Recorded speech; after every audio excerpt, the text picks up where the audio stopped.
Hey, everyone. Happy Wednesday to you. You know, a deal ain't done till it's done.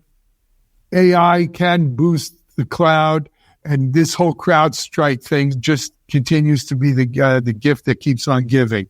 We've got all that, plus an Ira Winkler special. You're watching Techstrong, gang.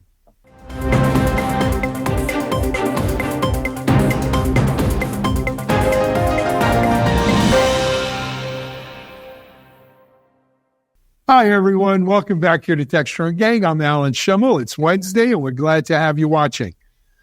We've got a great lineup of gang members today. Let me introduce you. I think I'm going to go west to east today.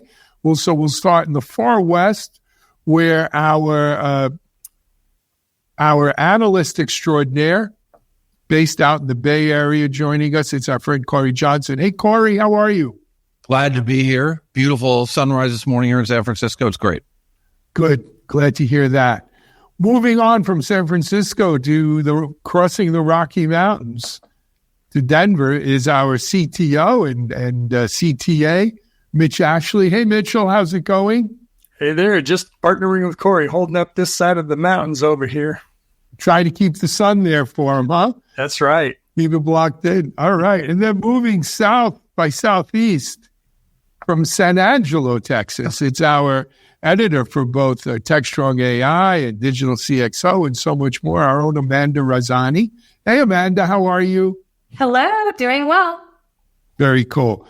And then hopping across the Gulf right here to our Boca Raton headquarters, I'm happy to be joined on my left by our Chief Technology Officer and once again, jubilant Yankee fan, Mike Vizard. Mike, they're hitting again. They're hitting. We're 50-50, man. Yeah. All right. We'll get there.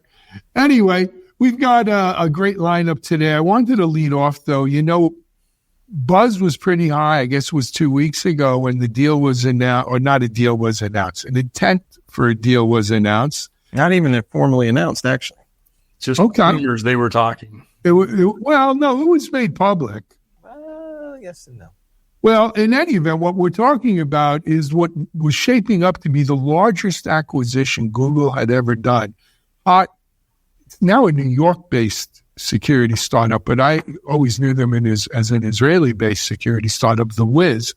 And it was a $23 billion, that's with a B, dollar deal. And lo and behold, woke up this morning and we hear that, well, The Wiz didn't really want to do that $23 billion. They think there's a bigger pot of gold at the end of the IPO rainbow. When we were kids, we bought records in a store called The Wiz in New York. So. That's right. Nobody beats The Wiz. Nobody beats The Wiz, Cory. You're 100. Cory's New York roots come shining through there. That's right. Nobody beats The Wiz. I never bought records at The Wiz. I worked in Corvettes and in the record department, nonetheless. So you have to tell what a record is later. I was at Crazy Eddie's myself. You were a Crazy Eddie fan. Anyway, but has The Wiz lost their marbles? Is $23 billion not enough money?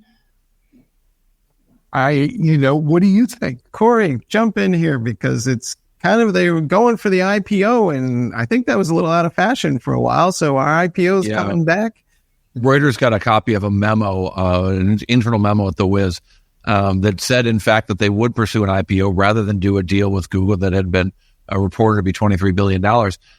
The Wiz got more valuable last Friday when CrowdStrike had its agent-based software, agent-based cybersecurity solution crash the world, which I know we're going to talk about later. The non-agent-based approach by Wiz suddenly became a lot more interesting and a lot more valuable, I think. And I think when they looked at whatever difficulty they were having in the negotiation and said, hey, we might be worth more in the open market as of this crash, that crashed the hopes of Google for acquiring this company. Mitch, what's your take on that whole agent versus agentless thing and what makes The Wiz different than other so-called cloud-native application protection platforms, otherwise known as CNAPPs?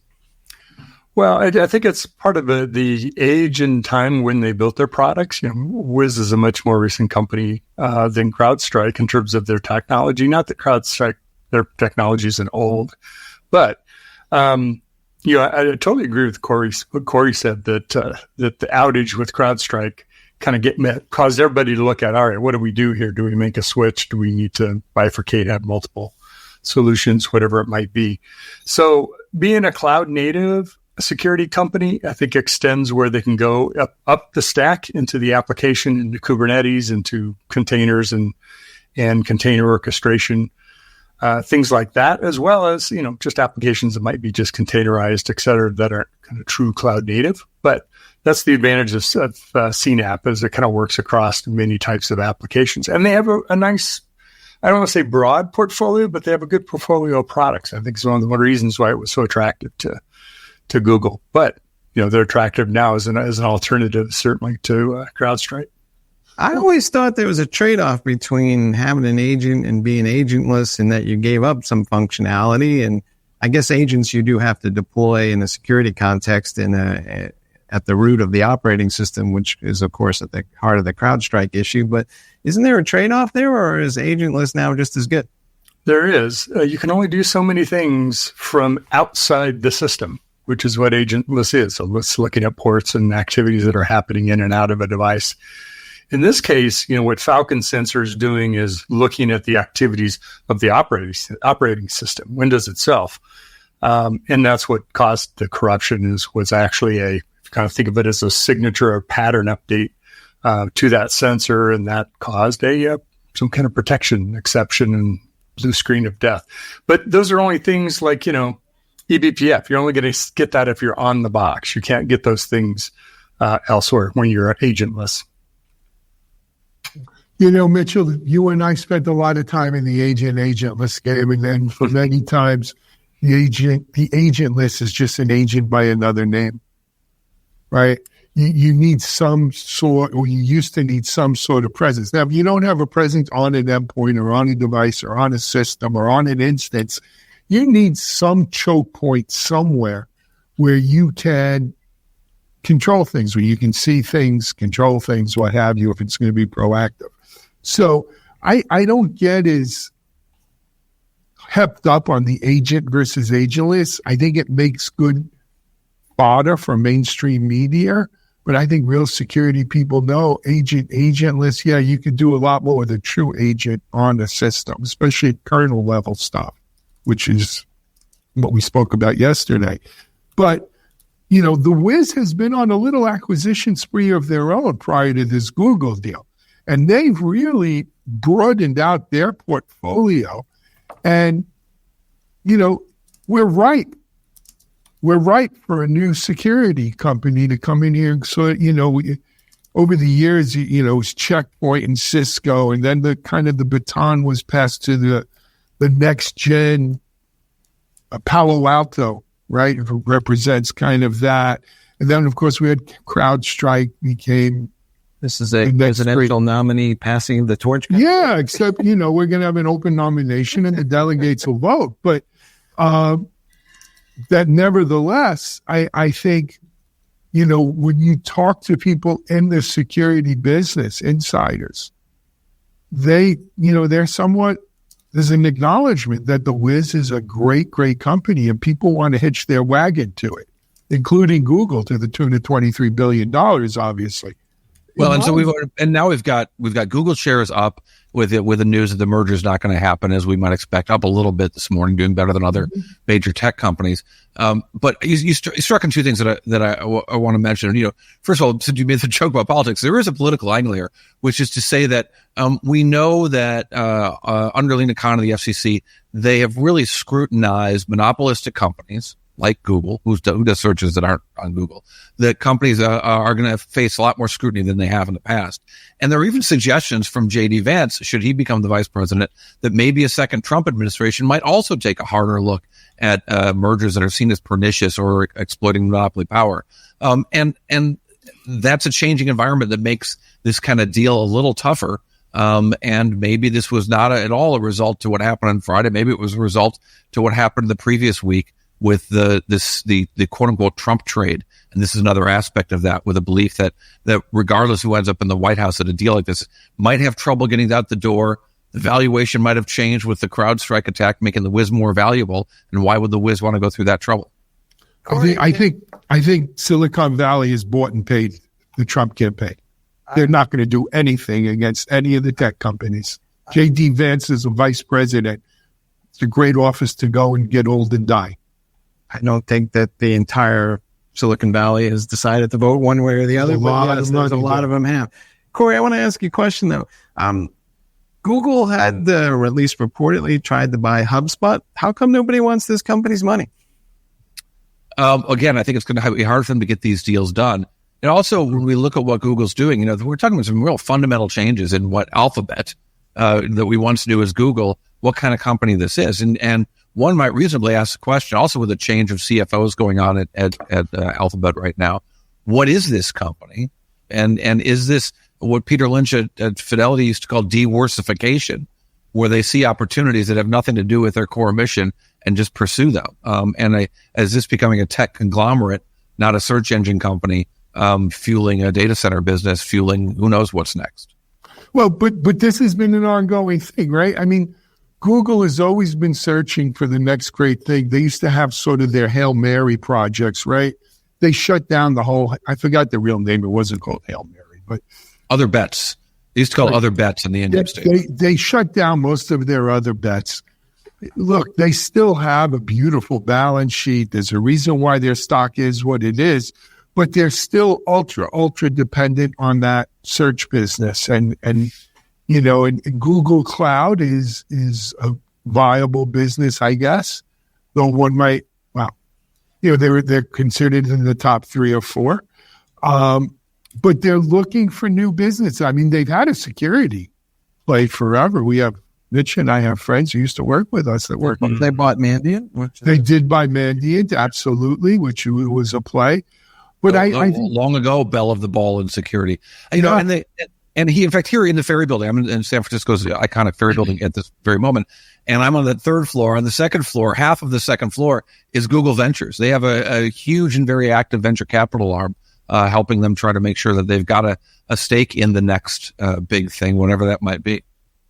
Absolutely. But I do think the fear of, and not so much American anti-monopoly, regulation, but I think the EU has their number, and the EU scares a lot of Microsoft, Google. They have them all in the crosshairs, and they have a lot more will to get something done than we do here. Yeah, they're much more pernicious. They're much more likely to have requirements, or not approve the deal, or require them to do something else to divest elsewhere. And maybe for good reason. I mean, we had a brief discussion last week about monopolies and around phones, and I couldn't help but think of that when the CrowdStrike strike happened on Friday. With because we have really 2-3 operating systems, if you want to throw Unix in there, the dominance of Microsoft made the monopolistic power of Microsoft's operating system. I want to say this as strongly and correctly as possible, made the problems on Friday and Saturday and Sunday and Monday worse because there wasn't a diversification of lots of different and better operating systems. There's just one.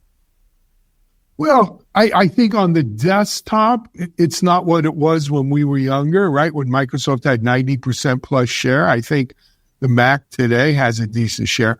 But when you go to the server market, to the cloud servers and cloud instances, I don't think Microsoft has necessarily a dominant market there. To rising to the M word, I think Linux is probably got to be close to half. Right, but that's not where the problem was, right? Friday, and I just think that the lack of diversity in operating systems, which is brought on by the fact that Microsoft has, by any measure, well over 70% of the market. Is one of the reasons. But that includes desktops, doesn't it, Cory? Yes, absolutely. All right. Last time I checked, though, nobody makes you buy Windows anymore. So maybe you don't have to run that. People are doing it on their own, and they take your chance. This is the year of Linux on the desktop. How many times have we heard that? Anyway, I'm tired of going to Vegas with that bet. Yeah, this is the year. This is the year. But look, it is what it is. I'm going to ask one final question on this subject, and we can poll our gang today. If you're a shareholder in the Wiz, turning down this money, good deal, bad deal, about makes no difference. What do you think, Mike? I would have taken the money. You would have taken them. Show me the money. I would have definitely taken the money. I thought it was said, great. show me the money. Jerry, Cory, what about you? We talk about agents. Yes.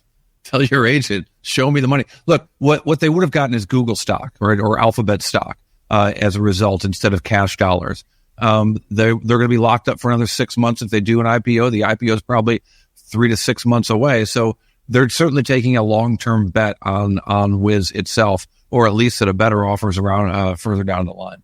They're also taking a long-term bet on the health of the IPO market and the stock market in general. Yeah, and that's what scares me. Probably in a falling rate environment, good. If we have a falling rate environment, if we don't have inflation after new tariffs next year. If. Yeah. I look at the IPO market's opening. In the .com days, we had a company. I helped start up and take a company public. And we had a very good offer on the table from a British company, and our chairman and CEOs decided not to because the market was in a new paradigm. And if we held on, it was going to go back to where it was. That company wound up in bankruptcy. So the old adage of one in the hand being worth two in the bush is, I think, something to think about. Mitch, I didn't get you to vote on this, though. Me personally, I would take the deal, but I think, I think the timing of CrowdStrike happening, they got to be saying, we're stupid. We're giving up, 2 or 3 more multiples, maybe more. Yeah, that's being greedy. But, VCs invest in things to make a lot of money. And they could have made a lot of money there, but maybe there's a lot more to be made. I mean, that's the bet they're making, right? Yeah, absolutely. Anyway, good luck to both Google and Wiz. Google now has a bit of a war chest. Well, they always did. Let's see who they go after next. We're going to take a break here, though, next on Techstrong Gang. We'll be back in just a minute as we talk about what's going on with SAP Cloud revenue.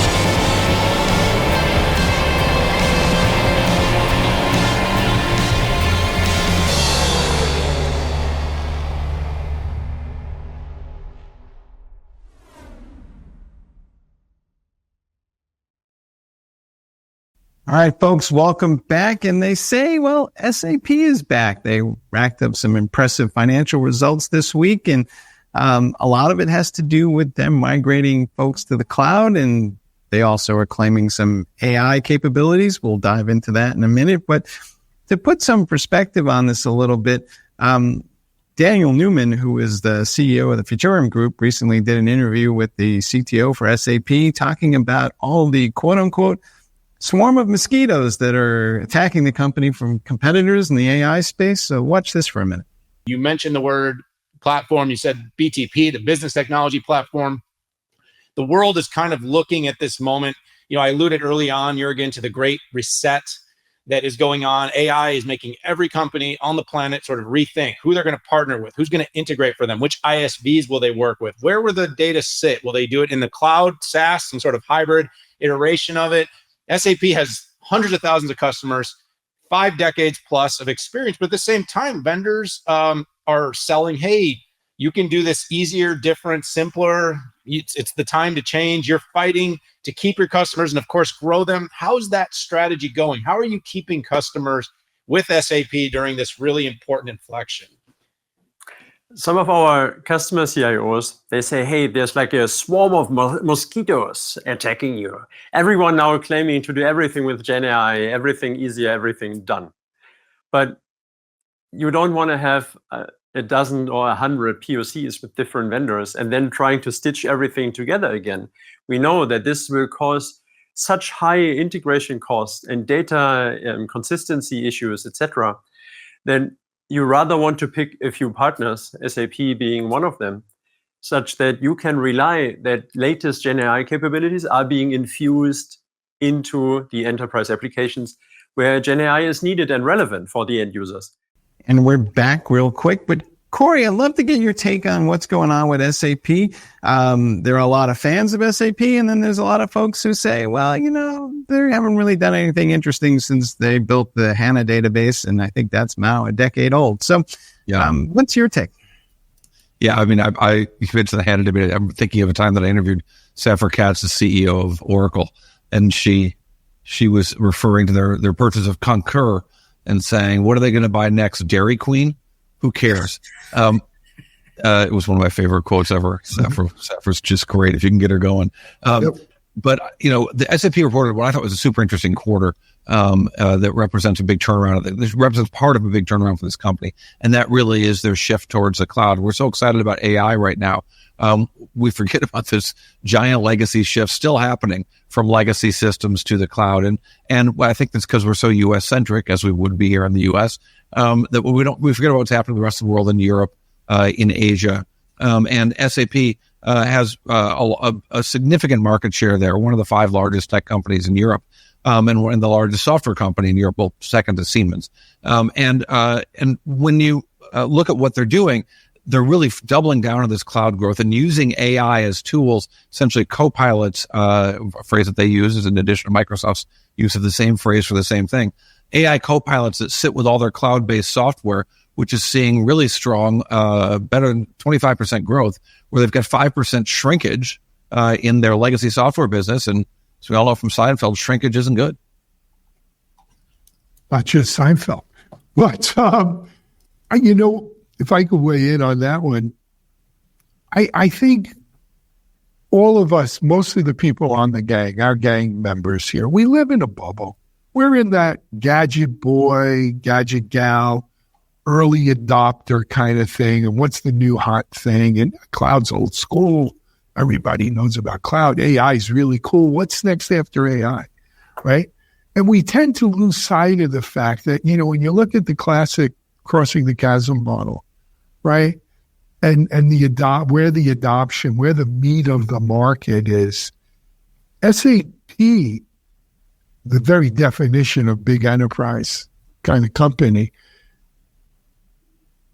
represents the meat of the market. That's their base. SAP generally doesn't serve startups. SAP generally doesn't serve early adopters.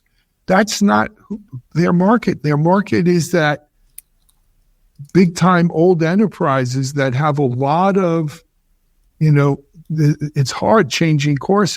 And they don't adopt.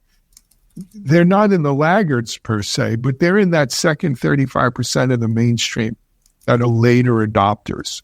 And I think that's the SAP customer base, and we're seeing it in there. I read the numbers slightly differently, and I'm not entirely convinced that people are moving to SAP Cloud because of Joule and their generative AI copilot. I think a lot more of it has to do with people are just sick of managing these applications themselves. They are heavy. They are a pain in the butt. And if you look at what SAP's numbers are really driving, they have this program Rise by SAP, which is a managed service. And that essentially is SAP saying, we're not only going to host this stuff in the cloud for you, we'll run all these applications for you end to end. And SAP is going to, take your mess and kind of manage it for you.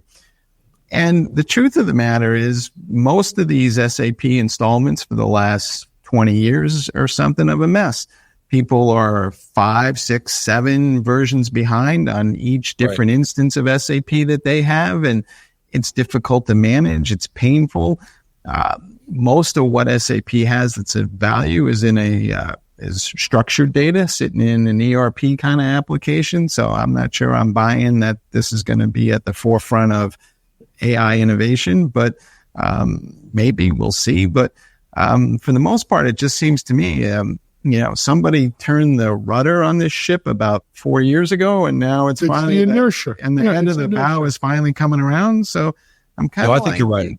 Good for them, but I'm not impressed. No, I think you're absolutely right. I think that the AI is a feature, not the thing that's attracting new customers. A cloud much more acceptable to their customers. I do think that it'll be interesting to see if what SAP management said on the conference call yesterday. They put a great focus. See if it becomes true that AI will help them improve the gross margins on the cloud product. So if their gross margins are getting better, and for a product that already has better gross margins and is growing when their other product is shrinking, the profits and the free cash flow from this business 3 years from now could be very, very different, very much better than they look right now. And they weren't terrible this quarter, but the notion and the direction suggests a lot. And they think AI is going to do that thing that we're all hoping AI will do, which is make things better, cheaper, faster, but cheaper.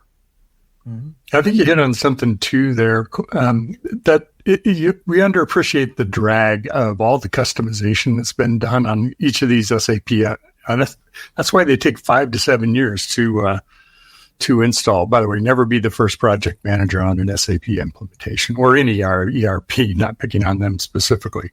But moving to the cloud, maybe that will help them shorten the drag on forcing upgrades, forcing change, maybe a little bit less customization. Just because you can doesn't mean you should customize things. Sometimes we're our own worst enemies, making it so specific that the product is now not. No, they specifically talked about that on the call last night about good. The customers, how much programming time. Actually, it was last quarter's call. They talked about, and I can't remember the statistic, was something like 70%. Of the hours spent on an SAP installation was customizing software. And that was the past. They were trying to get away from that. It's massive. So 3 or 4 years ago, I think they told me that we would be completely automating the process of paying invoices. And by SAP time, that should be happening sometime next year, right? You said it. But the point is, no one goes to SAP because you think you're getting the latest innovations, cutting edge stuff. I remember I did a deal with Dell 25, 26 years ago. And this was, Dell had just started their server group, believe it or not. They didn't sell servers before that. They were desktop, company laptops. And they said Dell doesn't get into a market till it's I forgot what it was, $4 billion, $6 billion market. It had to be a big enough market for Dell to get into and then try to capture the lion's share of. It's the same thing with SAP. They're not going to get it. What you got to look at here is the fact that they are touting the AI piece of it sort of validates that the AI market has arrived. Because if it's come to SAP, it's I think their biggest weakness is on the whole CRM side of this equation. And more businesses that I talk to, the business revolves around what's in the CRM and not what's in the accounting system. The accounting system is a system of record for the payments and the processes, but the business and the functions are all running around on the CRM workflow, whether it's Salesforce or HubSpot or whatever it is. I think they missed that boat and they never recovered. I think companies choose them because they're a stable, long-term company. They've been around. They have they feel the pulse of the world, and they're providing really quality tools when they provide them. Absolutely. Also operate. I mean, their cloud offerings, I believe, are all on SUSE Enterprise Linux, which is a very hardened version of it, reliable version of SUSE Linux for enterprise applications. So part of them going to their cloud, I think there's some reassurance with that. It's not just running, in somebody else's data center on somebody else's cloud provider offering. It's all about that reliability that you get with it as well. So I don't know that that's the number one selling point, but that's got to be reassuring to enterprises. I do notice that I think it was 6 months ago, Cory, that SAP kind of doubled down on its alliance with AWS, and suddenly the cloud revenue numbers went up. So I don't know if causation is correlation, but I think those two things are related.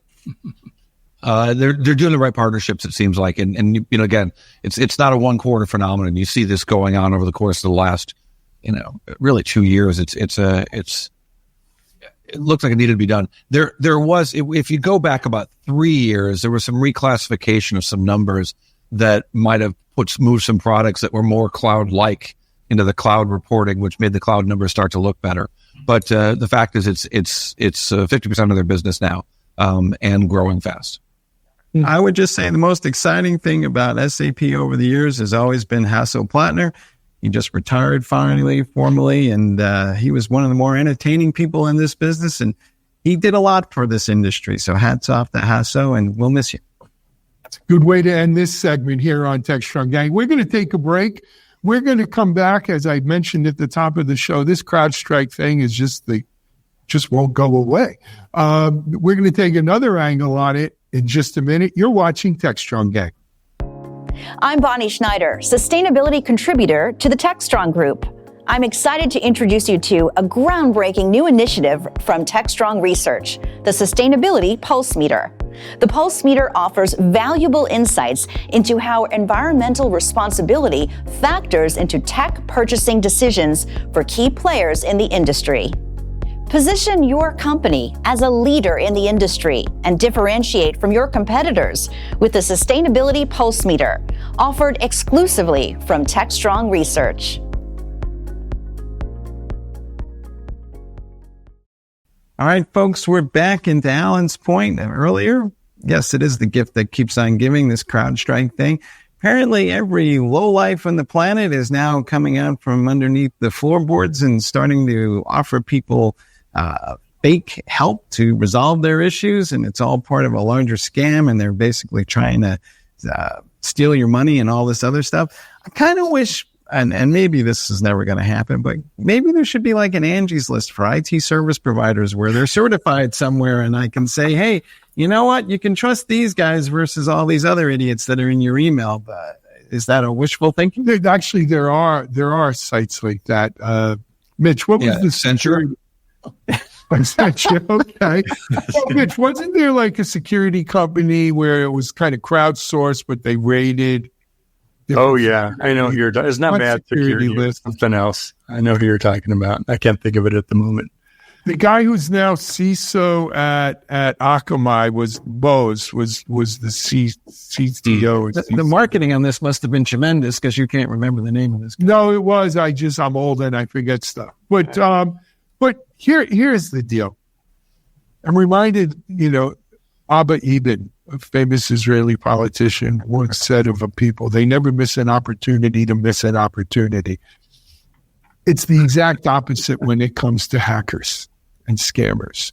They never miss an opportunity when there's an opportunity. And this is a great opportunity. And one of the reasons is it is so damn hard to correct this bug, to undo this. It takes like 15 reboots and you got to do it manually. There's no automated thing. And if you have, multiple hundreds of systems that you're doing it on, to sit there and do it one by one, what a giant PIA this is. And so everybody's looking for a shortcut, an easy way at, they've got to make the fix easier. And that's an opportunity, P.T. Barnum says there's a sucker born every minute. It's a great opportunity to make a buck here, right? And so are you surprised by this? No, this is the way of the world. It happens every time. Mitchell, I wanted to call out you and a bunch of the Futurum people did a nice kind of post-mortem on this. It's up over at the Futurum Group site, right? Yes. Yep. And I think you hit on this. Yeah, we did a detailed post-mortem. It was Stephen Dickens and Keith Townsend, Paul Nashawati, and Krista Maycomer, who's now Krista Case, by the way, just got married. So really, it was a collaborative effort because we was kind of looking at it from different perspectives. I think one of the biggest underreported things about this outage, yes, there was a faulty content update that the Falcon sensor operated on, and that's what caused it to produce whatever exception in the operating system and crash Windows.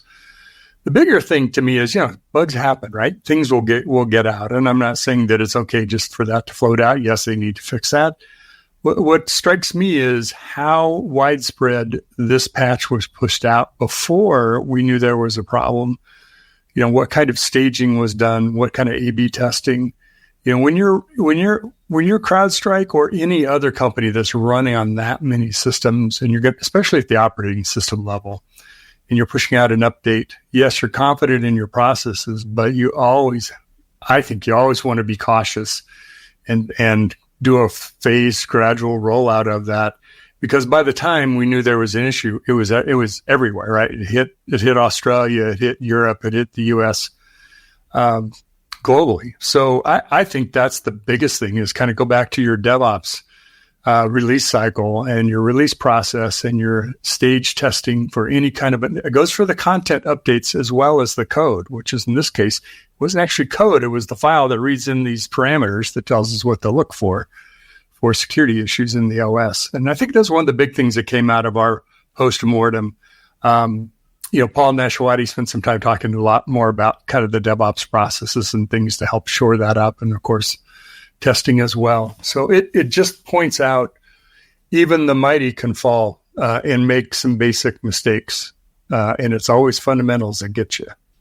Yeah, and the fallout from this, I was surprised to see on the news this morning how many people were still affected. People 4 days or so later, still not being able to get a flight, still waiting around in other cities. So it's a massive problem. I kind of think of it this way, Amanda, is imagine if every Hertz car got an update and they wouldn't start. They were frozen on the road wherever they were, and they had to send out teams out there to get them restarted, or talk people over the process over the phone to tell them how to do that. So that's essentially what all these sysadmins and ops people had to do to get these systems back up, not just servers, but a lot of them are in closets that, haven't been touched remotely. If you don't have remote power cycling on your, power strips, or a network reboot, which I'm not sure would have taken care of it either, because you've got to reboot into safe mode, take this errant file out, and then reboot again, and hopefully you come back up. And by the way, you hope there wasn't any corruption in the process when it crashes, and we all know that never happens with Windows. So, Mitch, is this a one-time event, or is this going to be referred to as the Great Windows Outage of 2024, followed by 2025, 2026, and 2027? Well, 2024 and a half. Well, we certainly hope CrowdStrike doesn't do it again. I mean, they're an intelligent group of people, so I think they've learned their lesson. But I think it could happen to anybody that's updating software on people's computers. If you've got something that can crash someone's system or corrupt data or do something really, or even become a security vulnerability in some cases, that, you really have to shore up not just your testing, but also your deployment process, because, shit goes wrong. I'm sorry, but it does, and it happens. And you have to be able to respond to your own incidents when you cause a problem, but also be preventative about making sure it doesn't. So if we learn something, I hope we all learn that. Yeah. I mean, frankly, when you look at how often our apps and our systems get updated these days versus in years, 5, 10, 15 years ago. Daily, weekly, sometimes. This is the soft white underbelly of 10x releases a day, right? Is you got to update 10 times a day, and that's 10 times a day that something can go wrong. And frankly, I'm surprised it doesn't happen more often. I think it's a testament to, in the case of Apple phones and Apple OS is there, before they approve an update. Same thing for Google Play. I'm going to leave Microsoft out of it, but this happens. So it was announced today that the CEO of CrowdStrike is going to be appearing in front of Congress. Right, because they have the technical knowledge to get to the bottom of this. I want after they fix the Secret Service, they'll fix. Yeah, well, right. With all due respect, this Congress, let's call the presidents of the universities in and berate them. Let's call the Secret Service lady in and fire her too. they can't fire the CrowdStrike CEO. They've done it to Zuckerberg and the Google and Apple guys. I mean, I used to have a practice of buying Facebook shares every time Mark Zuckerberg testified before Congress because the stock always took a hit. I did it for years, and it worked until it didn't. I mean, it's a thing. It is a thing, and this is. I mean, you want to talk about paper tigers, and how about some real investigation? How about, hey, as a result of this, we're going to pass some legislation that helps us. I think they should just repeat shame as they walk down the hall and get rid of the whole hearing. It's like guess what? The stock going up to Dr. Zayas and his group over there, if you remember. There is a the stock market's already doing that. There is the stock market's already saying, go ahead, Mike. Sorry. There is a cybersecurity review board who's supposed to do this kind of stuff. And I'm sure they will, but this is a three-ring circus. This is performative. The stock market is saying shame, taking the stock price from CrowdStrike from $400 a share down to $260 and lower. And more to the point, this was a stock that even at $260 is priced at about 500 times earnings, and maybe more to the point about 20 times earnings growth rate. So it's still very, very richly priced as if it's the only game in town. And I think what we see from the Wiz, or is it Wiz or is it the Wiz? I like the Wiz, given my New York roots. Yeah. Given what's going on with Wiz and others, that there will be other games in town. It might not only be CrowdStrike. So, Cory, I'll make a bet with you right now. I'll give it 9 months, not even a year. 9 months to be back to 400. Back to where it was right before this happened. You don't have to bet me. You could bet Mr. Market right now.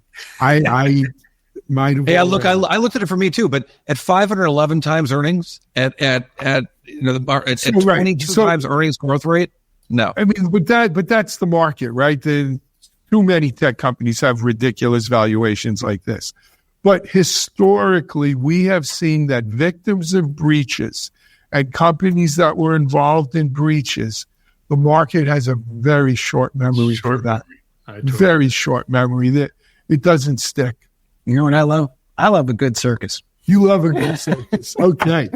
Speaking of a good circus, let's move. We have one more segment for today, and it is our friend Ira Winkler in his Bite Me segment. Ira does these solo, and if you know Ira, he is a force to be reckoned with in security. And in this one, I call this one the carrot and the stick. Ira says it's enough giving carrots to people to encourage them to follow security policies and procedures. That it's time we start punishing people who don't and cause network, in his words, ruin the network or cause incidents. To him, it's akin to the same way we treat people who get caught looking at pornography on our corporate networks. Shame, shame, shame. But, Ira always has an interesting take. Here's Bite Me with Ira Winkler.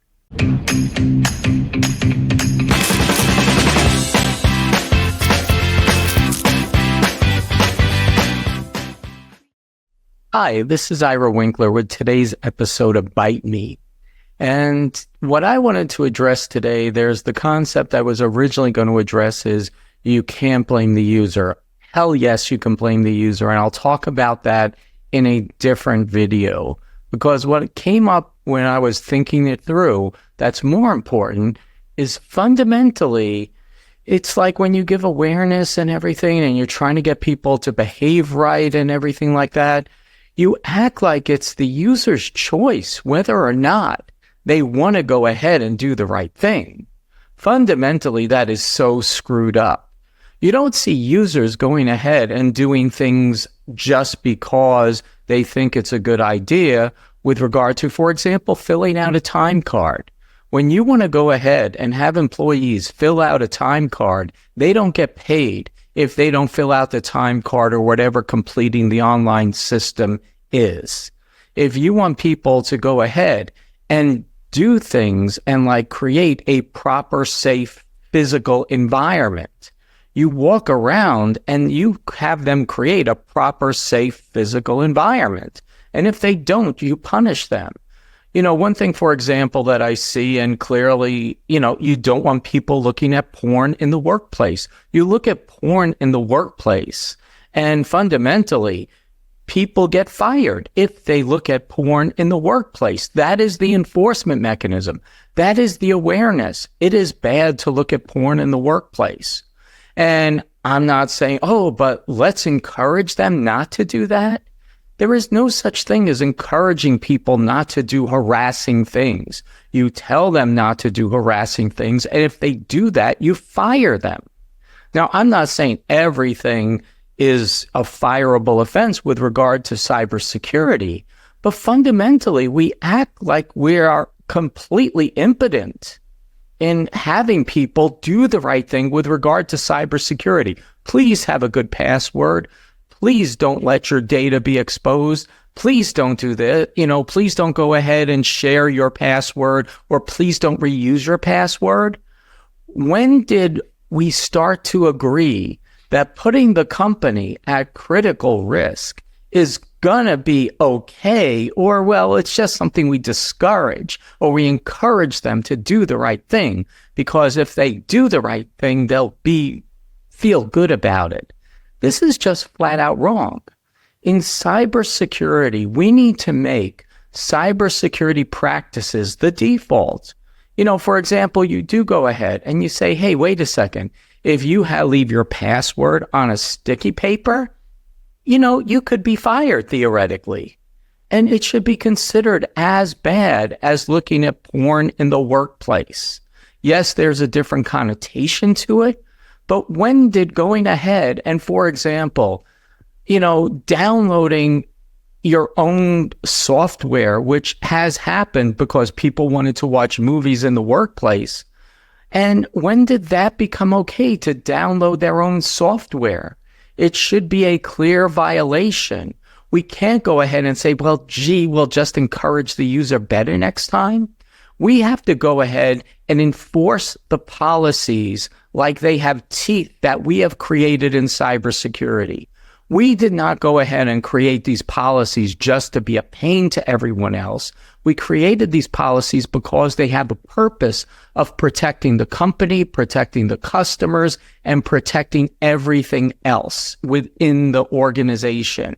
We can't go ahead and act like cybersecurity is just something, please do it right, because it's really, really important and we'd appreciate you if you did it. Cybersecurity policies and procedures should not be considered optional. They should be considered as much a part of the workplace as, for example, filling out your time card or whatever the system is properly. We have to go ahead, same thing, like if you want to be reimbursed for travel, you have to fill out your travel vouchers completely and appropriately. I don't know how many times that I didn't submit an expense for what I guess it's now a $7 Frappuccino, and an entire travel expense report was sent back. A $3,000 plus report was sent back because I didn't include a $7 receipt. You know what, though? That's how policies are consistently enforced in every other discipline throughout the organization. In cybersecurity, we have to stop acting like a bunch of losers, that our policies, our procedures are kind of optional, that we have to encourage people to do with engagement. So anyway, that's today's edition of Bite Me. Looking forward to what I say next time. Thanks so much. As I said, Ira's a force to be reckoned with. Always a pleasure. I'm looking forward to hopefully I'll see him out in Black Hat. Speaking of Black Hat, our Futurum and Techstrong gang, the whole team will be out there. We'll be doing videos. We're having a big party. We're co-hosting a party Tuesday night at the pool in Mandalay. If you go to the Techstrong pages or Security Boulevard, you can probably get a link to the invite there. Or if you're on our mail list, you're not on our mail list, you're missing out on a great party. What can I say? But that is going to wrap it up for today's Techstrong gang. On behalf of Cory and Amanda and Mitchell, and of course, Mike Vizard, this is Alan Schimmel. Stay tuned for the rest of Techstrong TV. We've got a lot of great stuff coming at you today. We'll be back here tomorrow at the gang. Until then, be safe. SecurityBoulevard.com is the leading resource for news, analysis, and education on challenges facing the cybersecurity industry. SecurityBoulevard.com covers all aspects of cybersecurity, including data security, DevSecOps, cloud security, application security, network security, security threats, and more. SecurityBoulevard.com has the largest selection of security content, featuring breaking news, blog posts, podcasts, and more. Visit www.securityboulevard.com to learn more. SecurityBoulevard.com, home of Security Bloggers Network.